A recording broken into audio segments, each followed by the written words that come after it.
잠언 27장 5절 6절 말씀입니다. 면책은 숨은 사랑보다 나으니라. 친구의 아픈 책망은 충직으로 말미암는 것이나 원수의 잦은 입맞춤은 거짓에서 난 것이니라. 아멘.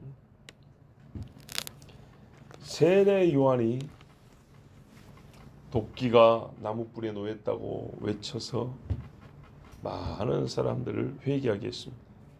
세례 요한의 이 외침은 복 있는 소리였습니다. 예수님께서 꾸짖은 사람들은 더 복이 있습니다. 그 중에 니고데모가 있죠. 너는 이스라엘의 선생으로서 중생, 거듭남이 뭔지 모르냐? 얼마나 창피한 이야기인지 모릅니다. 그 꾸짖음을 듣고 니고데모는 진짜 이스라엘의 선생이 되고 예수님의 제자가 되었습니다.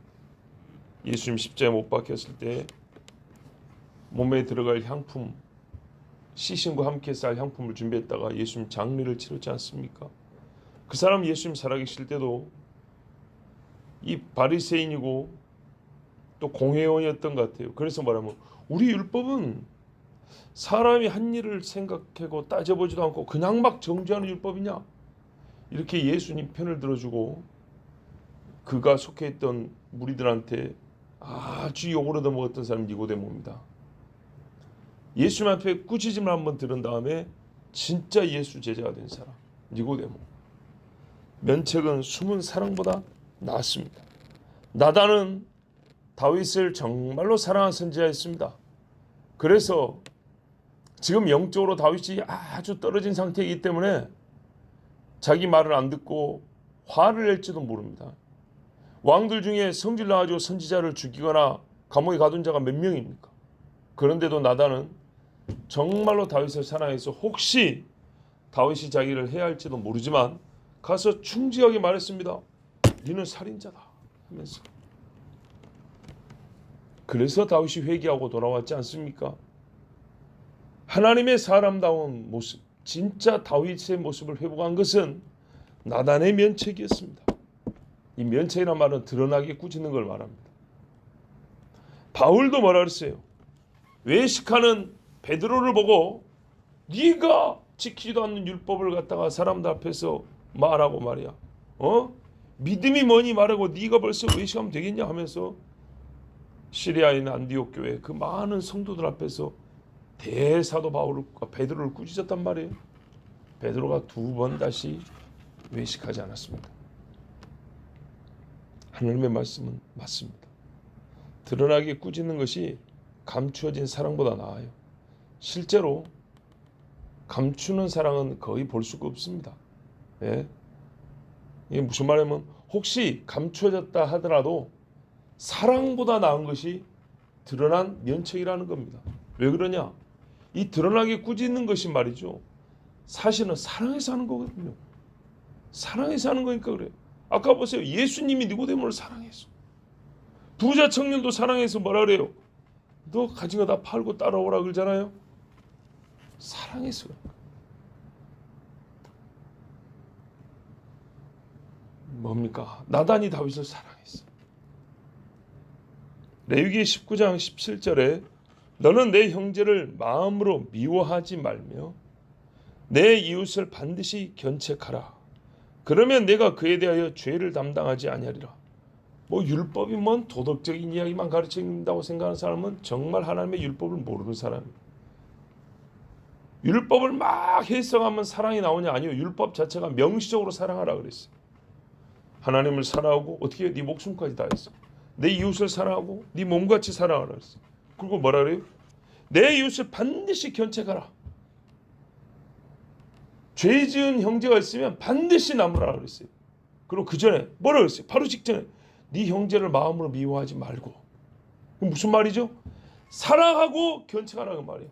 사랑하는 마음이 있으면 야단을 치고 너의 야단은 항상 뭐라고요? 사랑이 이유가 된다 그랬어요. 이거를 저는 이렇게 표현했잖아요.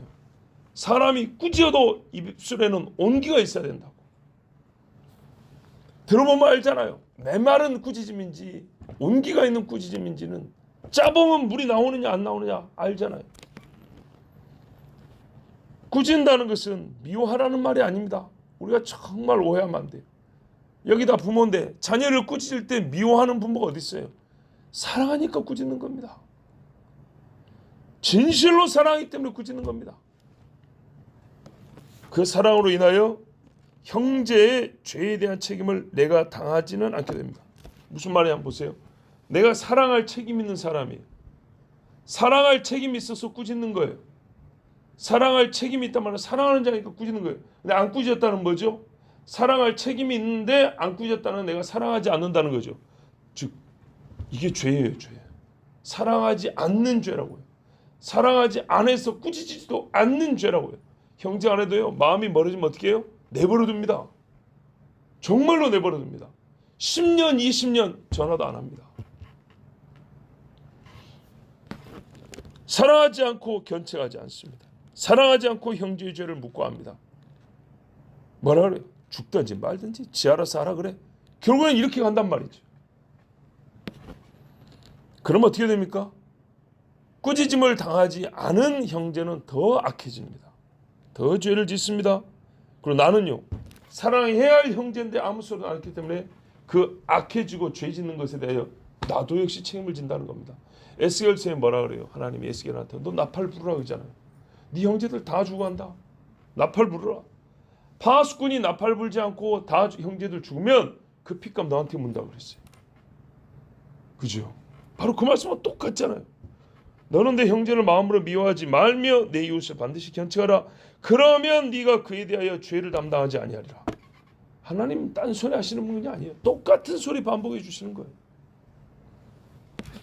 자, 여러분, 하물며 그런데요, 부모는 어떻겠습니까? 부모는 어떠랴? 부모는 낳았다는 자체로 모든 책임을 지는 자가 부모입니다. 예, 좀 과장하자면 내가 낳았기 때문에 그의 존재가 나로부터 왔기 때문에 내가 모든 책임을 진다 해도 과언이 아닙니다. 정말 우리가 살면서 많이 느낍니다. 아버지가 아들을 꾸짖는 것은 철저해야 합니다. 어머니가 딸을 훈계하는 일은 엄해야 합니다. 사랑하기 때문에 사랑의 크기와 균형이 맞는 징계가 자식을 살립니다. 사랑하기 때문에 내 딸은 이쁜 옷을 입어야 돼요. 사랑하기 때문에 우리 아들 첫 양복은 비싼 거 사줘야 돼요. 그렇다면 사랑하기 때문에 첫매는 엄하게 때려야 돼요. 사랑하기 때문에 첫 야단은 정확하고 철저해야 돼요. 그래서 신자는 이렇게 말합니다. 사랑과 징계는 참으로 잘 어울리는 짝이다. 히브리서에 뭐라 그래요? 아비가 징계하지 않는 아들이 없나니 그랬어요. 없다고. 아비가 징계하지 아니하면 그 아비는 그 가짜 아빠다. 그래서 뭐라요? 사생자요. 애비가 없는 사람이다 이 말이에요. 진짜로. 저기 있는 저 사람은 가짜 아빠라는 거. 전에도 한 말씀드렸죠. 여수 수산시장에서 어떤 젊은이가 일을 하다가 이 뇌출혈이 왔는지 심장마비 왔는지 쓰러졌어요. 그래서 구급차 와서 싣고 하는데 거기 어머니가 있었어요. 네, 어머니가 어떻게 해요? 우리 촌 사투리만 아이고 어쨌거나 아이고 이러고 쫓아갔다는 거예요. 그래서 옆에 사람들이 그랬대요. 어찌 어머니가 별로 놀라지를 않고 뭐 사람이 저럴까 좀 의아했다 그래요. 나중에 알고 보니까 계모라는 거예요. 계모. 계모도 참 사랑 많은 사람이 있어요. 그렇지만 벌써 여기서 차이가 나잖아요. 저도 초원에서 살면서 다쳐본 적 있어요. 우리 어머니가 뛰어오는데 그 뚱뚱한 몸으로 뛰어오는데요. 참 어머니구나. 예? 어머니구나. 바로 생각이. 근데 아들이 곧 죽기 일보 직전인데 거기다 대놓고 아이고 어쩔까 아이고 남이 하는 소리죠. 남이 하는 소리. 친어머니는 안 그래요. 사람 살려 아이고 우리 아들 이러고 가요. 사람 마치 죽은 것처럼 그렇게 울고 간다고. 이게 친어머니. 성경에 말씀합니다. 하나님이 우리 아버지시라 매를 얼마나 철저하게 때린지.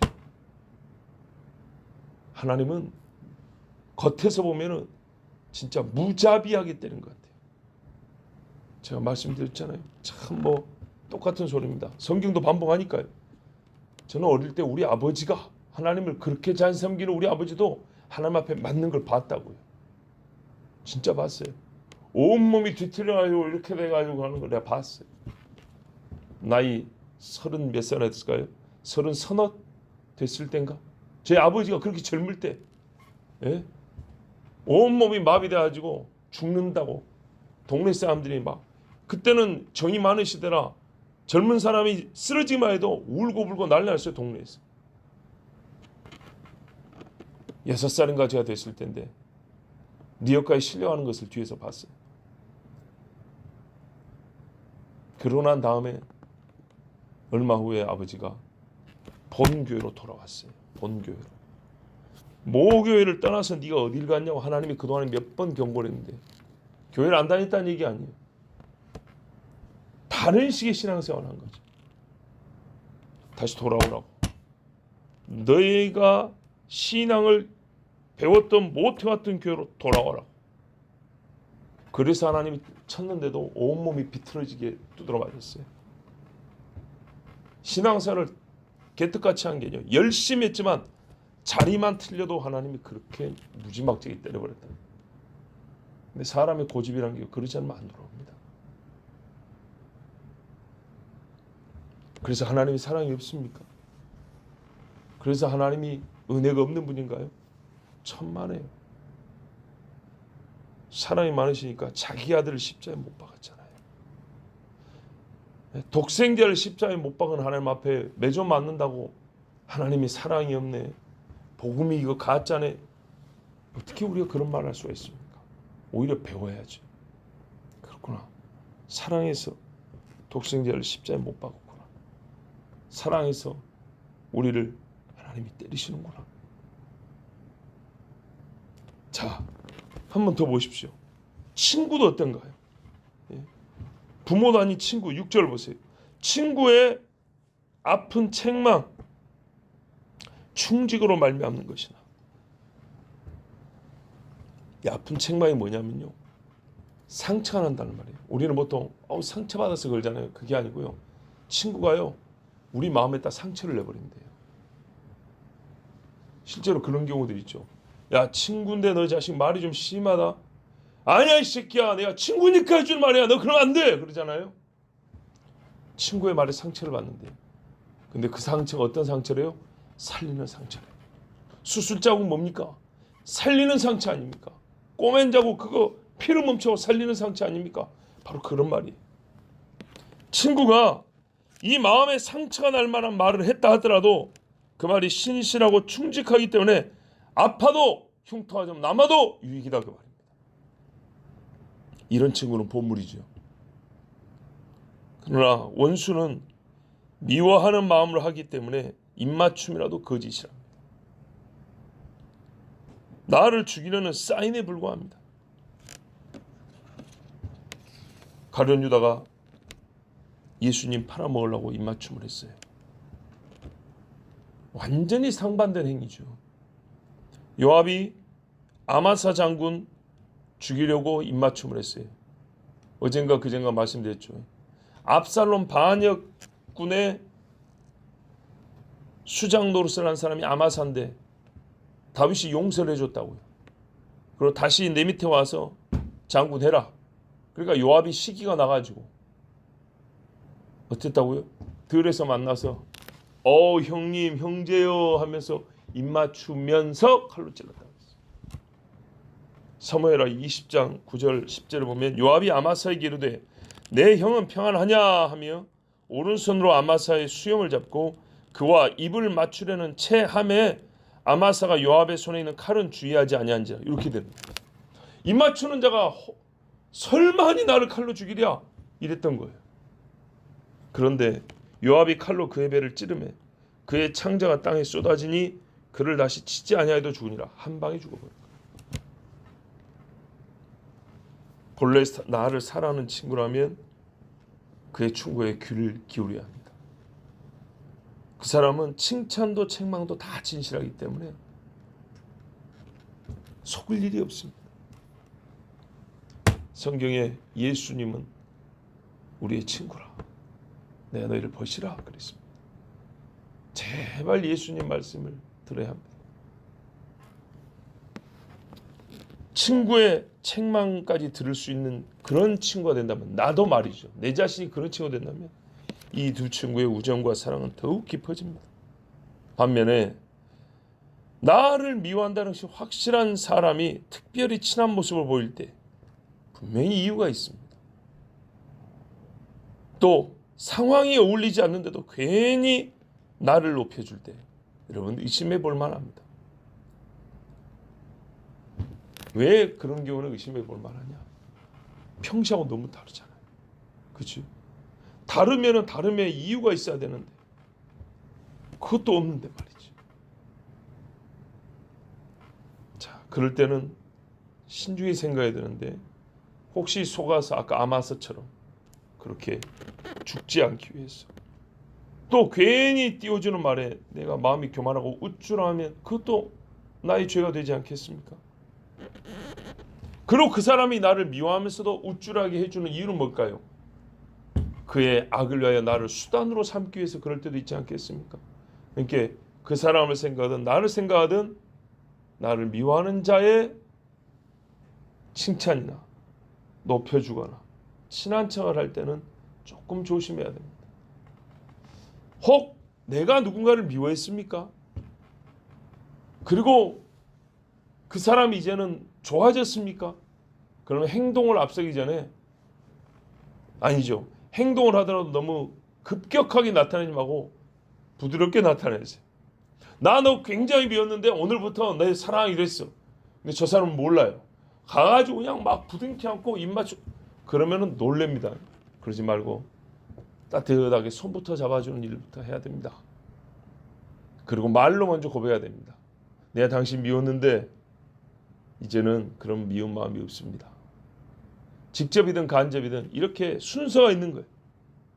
그렇지 않으면 그쪽도 나 때문에 오히려 근심할 수 있습니다. 분명히 나를 미워하는데 왜 갑자기 저런가 하고. 네. 상호 안에 미움이 없어야겠지만 또 미움을 풀었을 때는 거기에 합당한 순서와 정도에 맞게 변화를 보여줘야 됩니다. 자, 오늘 두 절 말씀을 통해서 우리가 종합적으로 보면 사람은 감각적 만족에 치우치지 말아야 한다는 것을 배울 수 있습니다. 면책은 기분이 안 좋아요. 친구가 아무리 친해도 책망은 마음이 그렇게 편하지 않을 수 있어요. 그러면 버릴 것이냐? 내 감각적 만족에 반하기 때문에 버릴 것이냐? 아니죠. 원수의 칭찬에도 일단 칭찬은 기분이 좋아요. 기분 좋으니까 그냥 받을 것이냐? 아니라는 겁니다. 항상 사람의 진실함이 제일 중요합니다. 인간을 마주하고 있잖아요. 사람을. 예, 사람이 말을 한다기 전에 그 사람을 내가 마주하고 있잖아요. 사람이 어떤가가 제일 중요합니다. 어떤 분별력보다도 우리가 살면서 진짜 중요한 분별력이 뭡니까? 사람됨을 분별하는 지각이 제일 좋잖아요. 아니, 제일 필요하잖아요.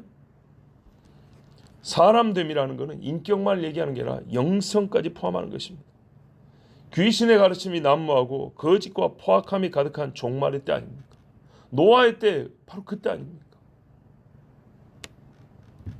그러므로 우리가 하나님께 분별의 지혜를 구하는 것이 필요하다고 성경이 가르치는데, 그 분별 중에서도 우리가 영의 분별하는데 그 영의 분별을 실제로 어디다 써먹습니까? 개한테 가서 영의 분별을 합니까? 나무를 보고 영 분별, 아니다. 사람입니다. 사람. 사람을 분별할 수 있는 지혜를 주십시오. 그렇게 기도하는 것이 필요하고 이것이 하나님 말씀한 지혜입니다. 오늘 본문은요, 내가 어떤 사람이 되라에 앞서서 어떤 사람과 그의 행위를 수용할 것이냐 말 것이냐를 가르치는 말씀입니다. 앞에 있는 사람의 말과 행위를 판단하는 것을 먼저 가르치고 있습니다. 보십시오. 뭐랬어요? 나를 면책하는 사람, 나를 꾸짖는 사람, 또는 나에게 입맞추려는 사람이 누구라면 어떻게 돼야 된다를 지금 말씀하고 있잖아요. 이제 이 다음에 이어서 뭡니까? 너는 어떤 사람이 될 것이냐. 예, 성경에 꼭 이 순서를 지키는 게 아니라 너는 어떻게 해야 된다를 가르치고 또 다른 사람에 대해서는 너는 어떻게 판단한다를 가르친다. 결국에 이러든 저러든 주체는 난데 남의 행위에 대하여 판단하는 나로서 내가 어떻게 판단할 것이냐. 그 다음에는요.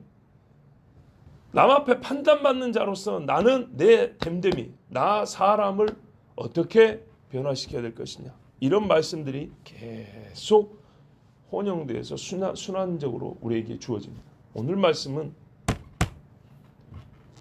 네가 면책할 줄 아는 사람이 돼야 된다는 말씀도 있지만 누군가 나에게 면책했을 때 듣기 싫다고 그냥 버리지 말고 그 사람이 정말로 나를 사랑해서 하는 거구나. 또는 정말로 나를 사랑하는 사람이라면 혹시 내 속에 상처가 나는 정도의 꾸짖음이 할지라도 듣는 것이 복이고 생명이라고 가르쳐주는 말씀입니다. 기도하겠습니다. 아버지 하나님 감사합니다. 오늘도 우리를 사랑하셔서 불러주시고 하늘에 계신 아버지가 우리를 꾸짖으실 때 예수께서 많은 무리들을 꾸짖으실 때 또 선지자와 사도가 배역하고 믿음 없는 자를 꾸짖을 때 그들 중에 어떤 이는 받아들이고 어떤 이는 거부하며 어떤 이를 감사히 여겼고 어떤 이는 오히려 분을 품었는데 우리가 그 중에 어디에 속하는 자가 되어야 되는지를 가르쳐 주셔서 감사합니다. 우리가 죄 없이 하나님께 야단 들을 일이 없고 허물 없이 사도들에게 꾸짖음을 들을 일이 없습니다. 우리의 죄와 허물이 있다는 것인데 그러므로 먼저 회개하고 꾸짖음에 감사 여기고 다윗처럼 겸손히 하나님 앞에 눈물을 흘려 통곡하는 하나님의 자녀들이 되게 하옵소서. 베드로도 울었습니다. 다 산의 대장부들인데 주님 앞에는 하염없이 울었습니다. 나를 꾸짖어 주신 아버지께 감사했습니다. 우리도 하나님의 꾸짖음에 감사하고 벌시라 칭하시면서 우리를 야단쳐 주시는 우리 주 예수께 감사하며 우리가 온전한 사람 곧 성도라 부르기에 합한 삶을 살아갈 수 있도록 주님 도와주시옵소서. 우리 주 예수 그리스도의 이름으로 기도하옵나이다. 아멘.